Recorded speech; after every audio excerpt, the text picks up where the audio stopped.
the battlefield for my Lord. The deacons would always start Sunday morning worship with that song. They would sing it while they waited for people to come in and fill the pews. We would already be there, of course, me, Lamar, Lamont, and Miss Brown. I would walk to their apartment early in the morning and have breakfast with them because I knew they would have food, and I knew Miss Brown would take me to church afterwards. We always sat in the middle pew of the center section of church. Lamont, Lamar would sit on either side of Miss Brown, and I would sit by Lamar. Yes, I'm on the battlefield for my Lord. That last note is supposed to carry slowly, but the deacons always mess it up. Some of them sang it too low, others sang it too high, and they all sang it too fast. All of them depended on the steadiness of Miss Brown's voice to keep the rhythm. When they sang it too fast, she sang the hymn loud and slow, while clapping out the beat for them. Then as they all caught on, she continued to clap, but quieted her voice down so that the last lines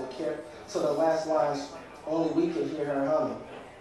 And I promise that I will serve him till I die, 'cause I'm on the battlefield for my Lord. The last part of the song is always moving Miss Brown. She closed her eyes while she hummed, sucking hard on her peppermint candy. I watched her sway her body gently, her lavender hat with the pink rose moving side to side to the rhythm, and I listened as her voice grew husky after Lamar got killed. The last note of that song started sounding painful. She would hum it as she folded her arms across her chest like she was hugging herself. Lamar would always look down at the ground. He never sang a word.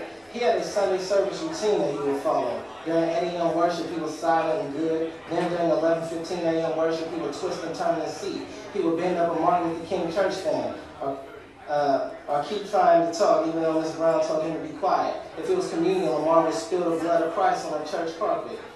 The girls that went to school with us would look at Lamar and giggle. The boys would smile and whisper, "Dang, Lamar, hecka bad." The old ladies in church hats would look at all of us and then stare at Miss Brown. The deacons, even a reverend, would squint his eyes at us. When this happened, Miss Brown would take Lamar outside and whip him, and then she would make him dry his tears before she came back inside.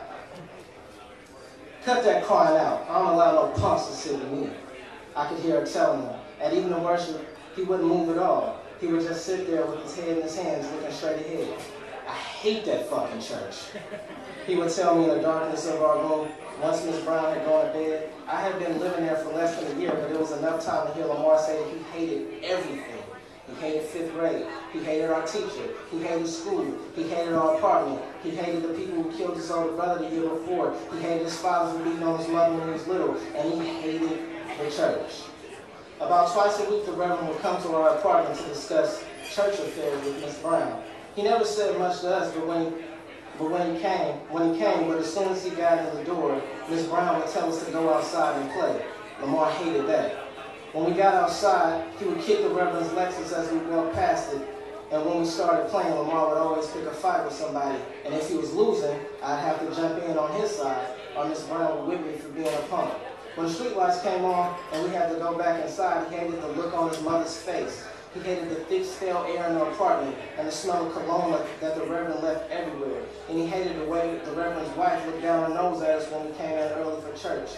I never said nothing when Lamar went off about why he hated what he hated. I just laid in bed and listened to him talk. I didn't want to be able to feel his hate. I was happier than I'd ever been in my life.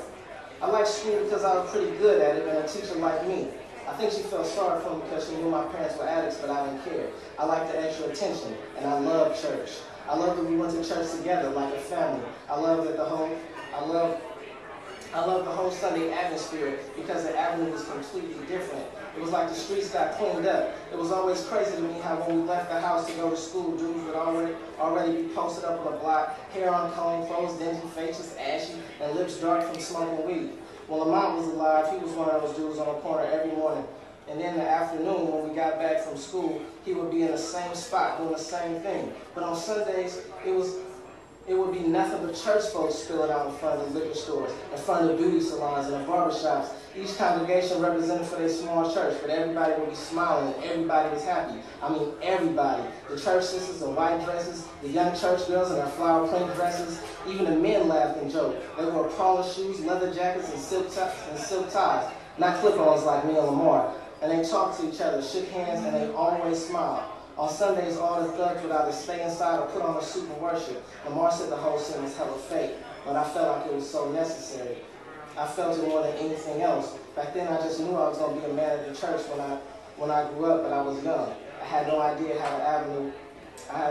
how strong the avenue was until I was posted up on it every day, hustling just like everybody else.